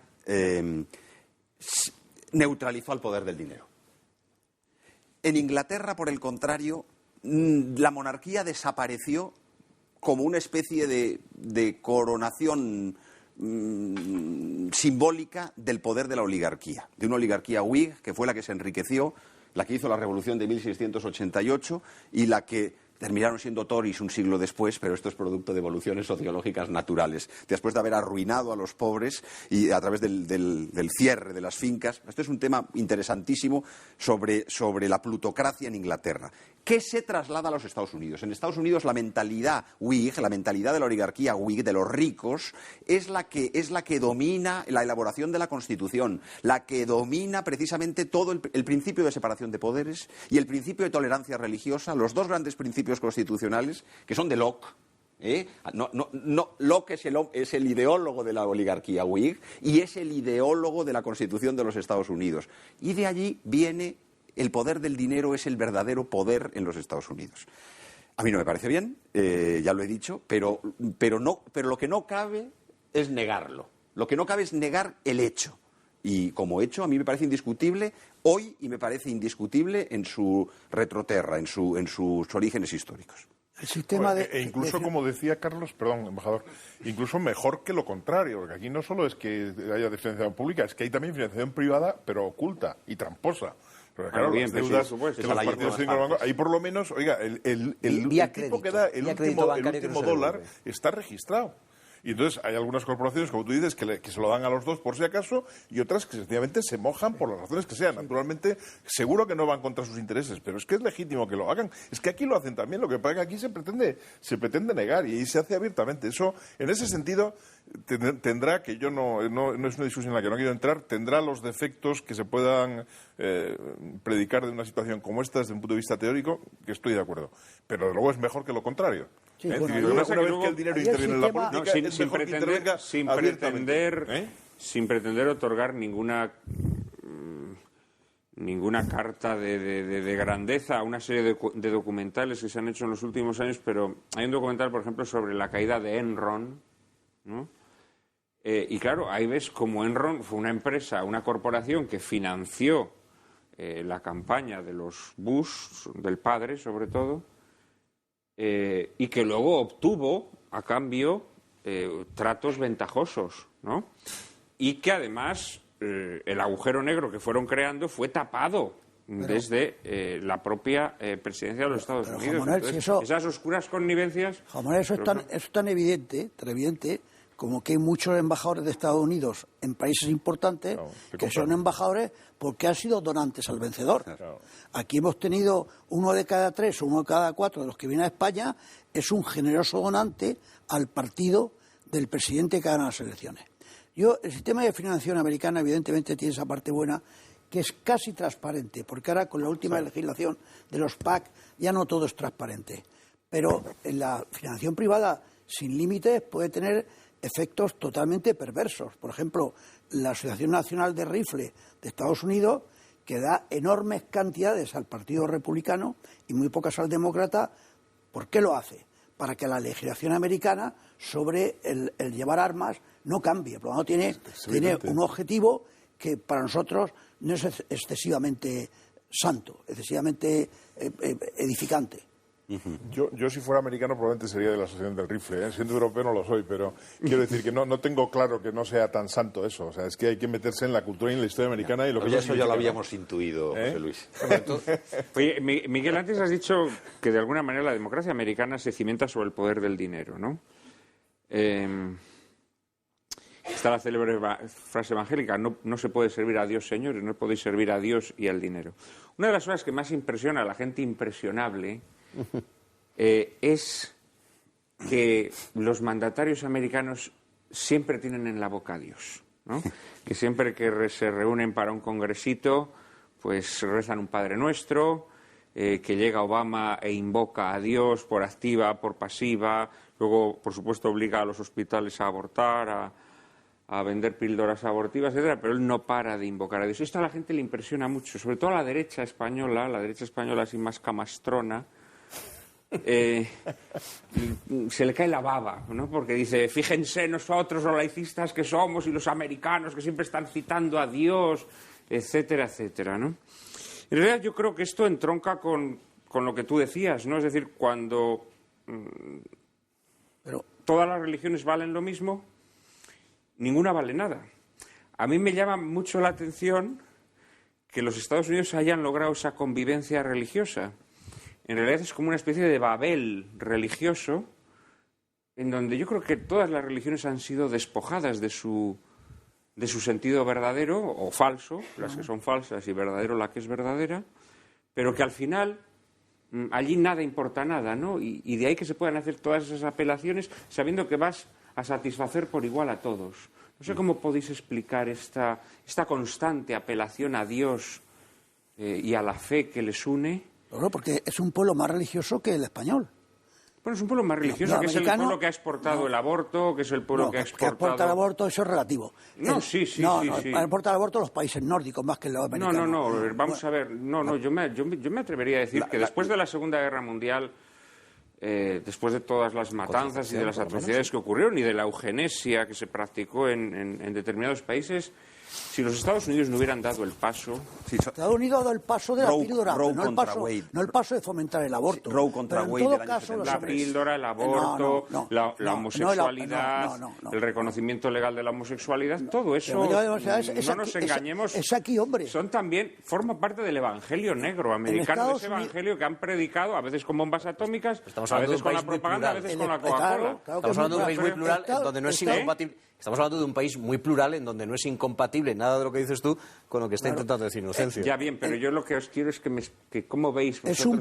Es un país religioso en que la práctica, la gente que se confiesa creyente son unos porcentajes muy superiores a los de Europa, incluida Irlanda o Polonia, y no digamos España, y que además es un país practicante. Y en consecuencia, los presidentes, todos los presidentes, sean muy creyentes o poco creyentes, se percatan que el comprador de la mercancía, el votante, es creyente, practicante no, y consecuencia practicante, pero que es creyente. Entonces tiene que hacer invocaciones a Dios. Obama en su toma de posesión tuvo un tipo que predicó al principio, que predicó al final, él mencionó en varias ocasiones el nombre de God, de Dios, y terminó con la alocución que siempre terminan los presidentes americanos. Dios bendiga a los Estados Unidos de América. Y esto allí es bien recibido. Es un paralelismo con la bandera. Allí hablar de la bandera bien es que vende. Y no hablar de la bandera, no vende.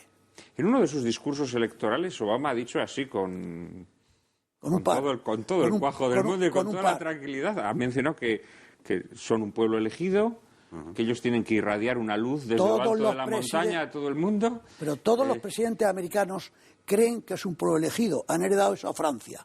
Francia cree que es el país que inventó la cultura y que estaba predestinado por Dios a irradiar la cultura en el mundo. Estados Unidos cree que está predestinado por Dios a dominar el mundo y sobre todo a exportar su sistema de vida, su sistema de valores y la democracia.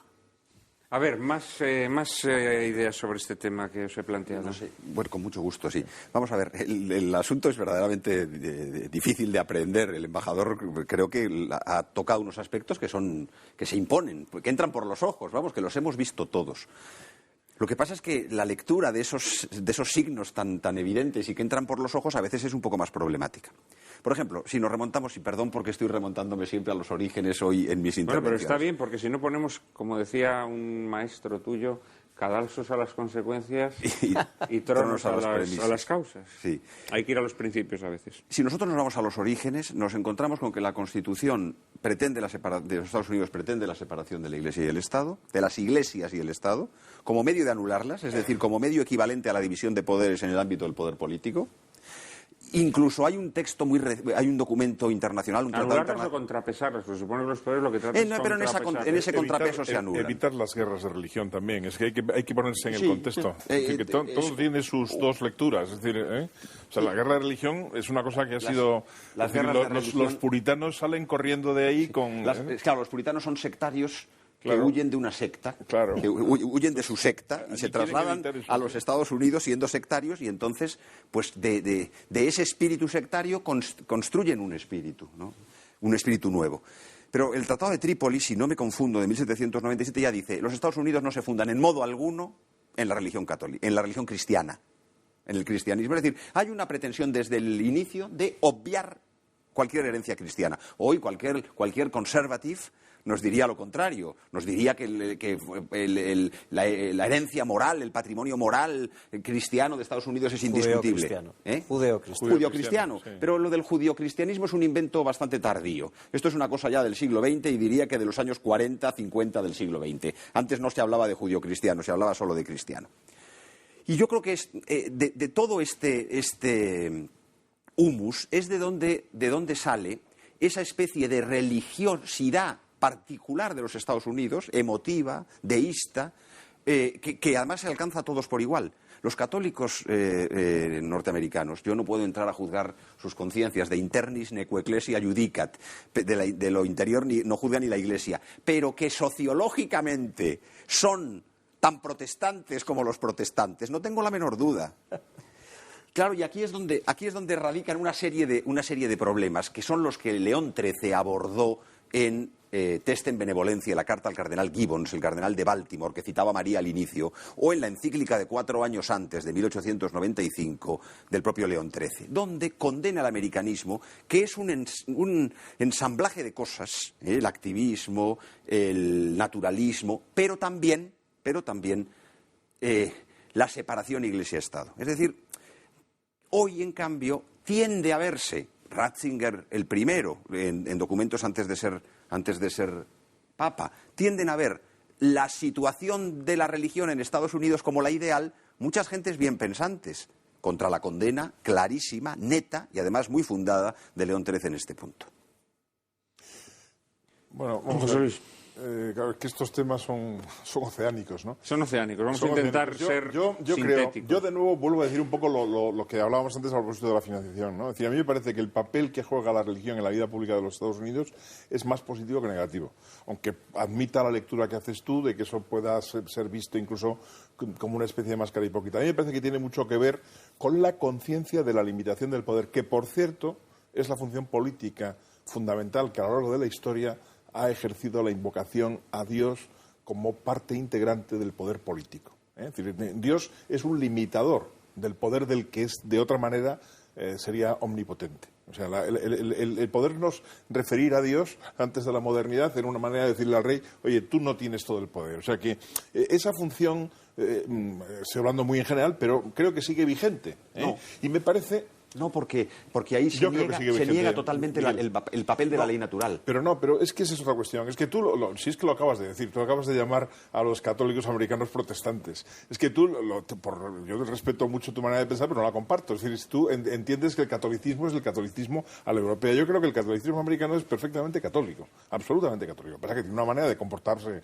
en el mapa político que no tiene nada que ver con la historia europea. No, hombre, yo creo que Miguel sabe que hay católicos... Diga lo que diga la encíclica, que yo no tengo el gusto de conocer, ni muchísimo menos también como tú, y diga, haya pasado lo que haya pasado a lo largo de la historia de la Iglesia, a mí me parece que de vez en cuando bien conviene recordar un texto que tiene mucho que ver con estas cuestiones, que es el texto que dice que mi reino no es de este mundo. Es decir, el excesivo empeño por convertir a la Iglesia en un poder efectivo o en algo que esté en paridad con el Estado, yo creo que es una cosa muy explicable en según qué etapas de la historia. Pero luego nunca ha jugado ningún papel en la historia americana y a mí, por cierto, no me parece que eso sea uno de los grandes efectos de la historia americana. Pero en eso ya sé que estoy completamente en una posición filosófica y teológica completamente distinta a la tuya. Por tanto, sí creo sustantivos, a mí no me parece mal y me parece que de alguna manera significa siempre una especie de principio de limitación de poder, ¿no? Una especie de principio de limitación de poder.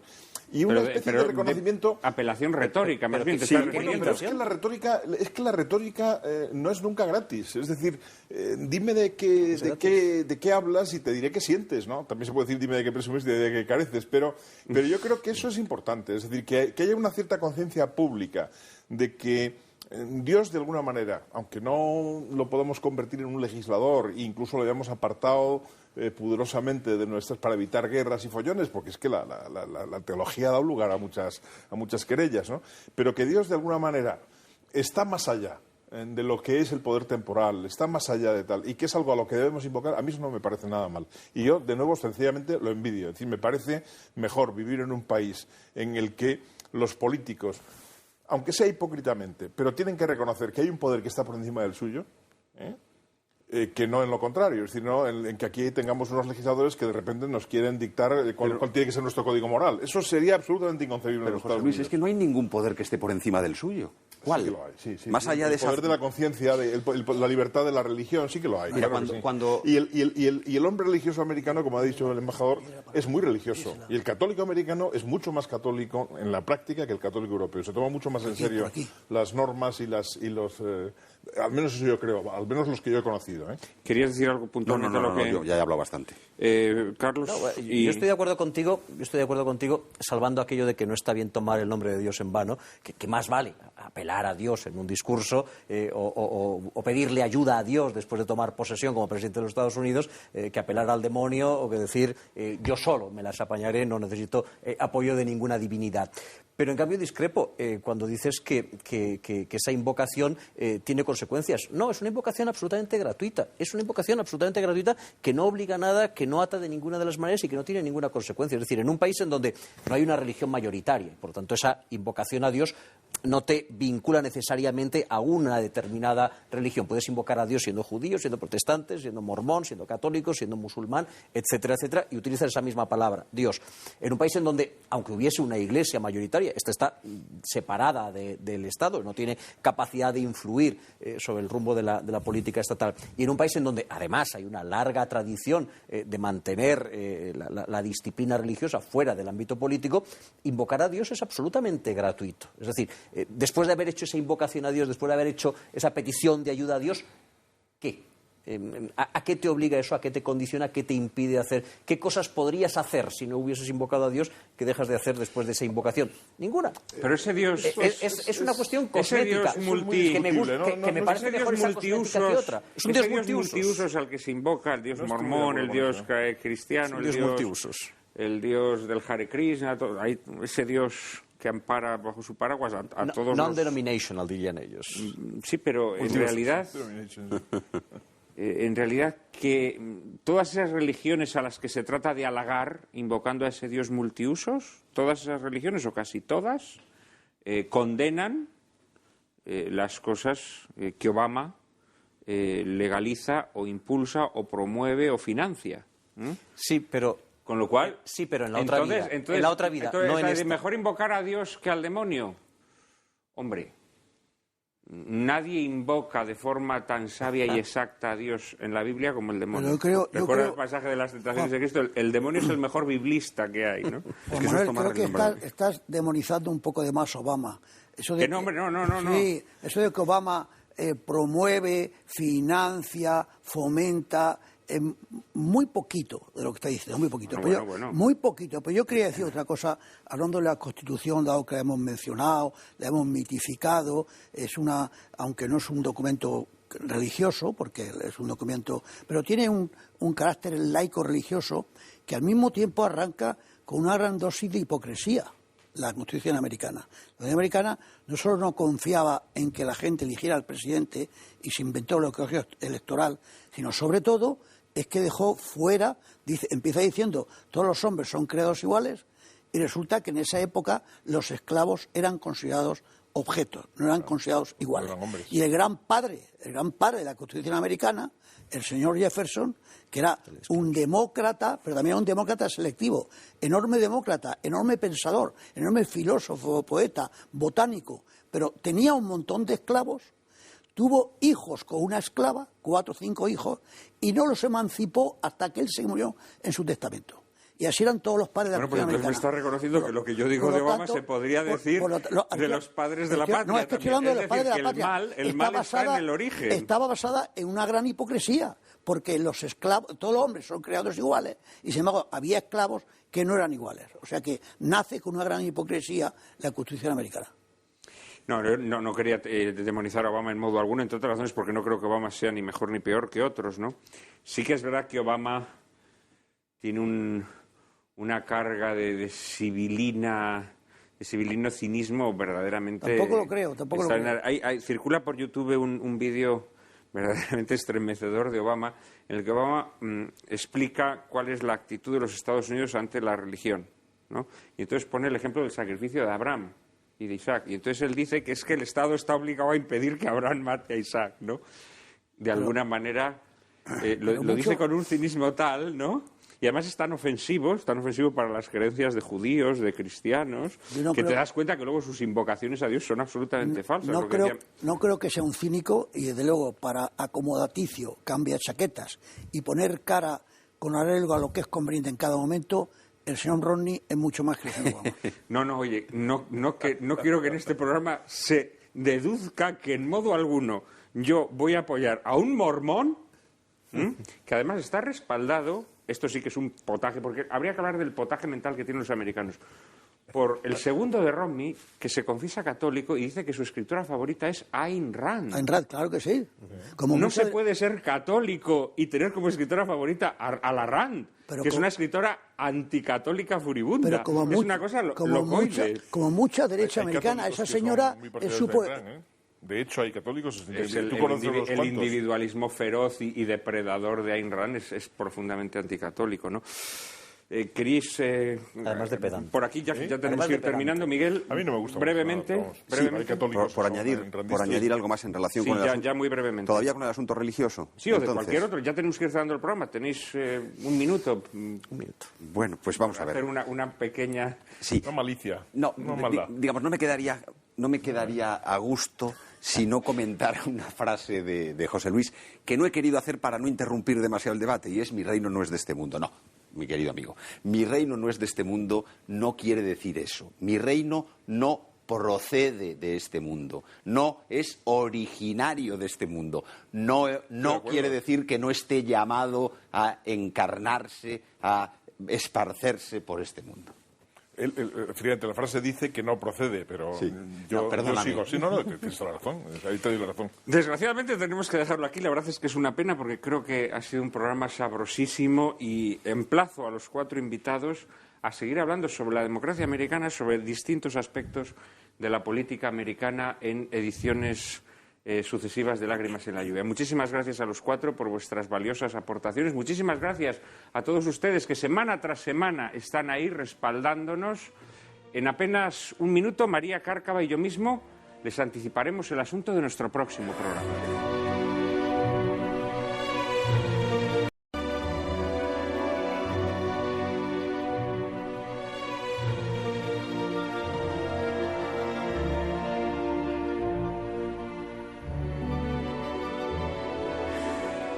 Bueno, Cárcava, no sé si ese catarro feroz que arrastras te ha permitido seguir con detenimiento este extraordinario programa que hemos hecho hoy sobre la democracia americana. Todo el detenimiento que mi situación de salud me ha permitido. No, verdaderamente ha sido un programa del que estoy muy orgulloso y satisfecho. Y en el que, se han tocado aspectos muy diversos de la democracia americana. Se ha llegado incluso a hablar de sectas. Por cierto. De sectas, anticipando ya el programa de nuestro próximo domingo. Lágrimas en la lluvia se adentrará en el sombrío paisaje de las sectas. Trataremos de conocer un poco mejor cuáles son los rasgos específicos que las distinguen, los métodos de captación y proselitismo que emplean y los estragos que causan entre sus adeptos. Ilustraremos nuestro coloquio con la secta de los falsarios, una intrigante película dirigida por Nicholas Meyer y protagonizada por Pierce Brosnan, en la que un oficial del ejército británico tendrá que infiltrarse en una peligrosa secta que ordena a sus adeptos cometer los más horrendos crímenes rituales. No se la pierdan, ya saben que a partir de ahora no podrán llorar lamentando que la televisión es un desierto de la inteligencia y el buen gusto.